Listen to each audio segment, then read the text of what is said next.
All right, so setting up for this assignment, you want to find a picture of your least favorite food, and I thought about it. My least favorite food is probably balsamic vinegar. I'm not a fan. Okay, and you want to paste it into your 1000 by 1000 pixel image. Then what you're going to do is you're going to go ahead and start resizing. So I'm going to resize down, right?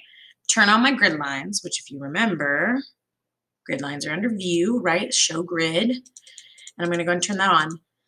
But then my issue is that as I resize down and I zoom in here, which you definitely want to zoom in pretty far so you can see those squares, is that I can't see the squares, right? Like there's no squares available. Even if I lock it, I can't see the squares.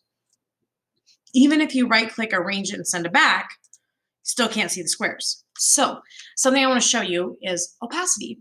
Opacity is how see-through something is. So we can make this super see-through because it's just a guide, right?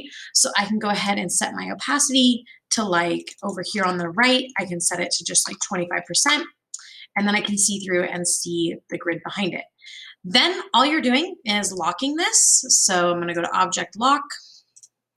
Then I'm going to take my square tool and set it to a color that I want. And I'm literally going to be drawing squares. And I can draw probably this whole inside square, but then when I start getting out here, I'm going to need to start drawing larger squares and making it more like pixel art, right? And so you're going to have to use pixel art style to create this object. Is this making sense?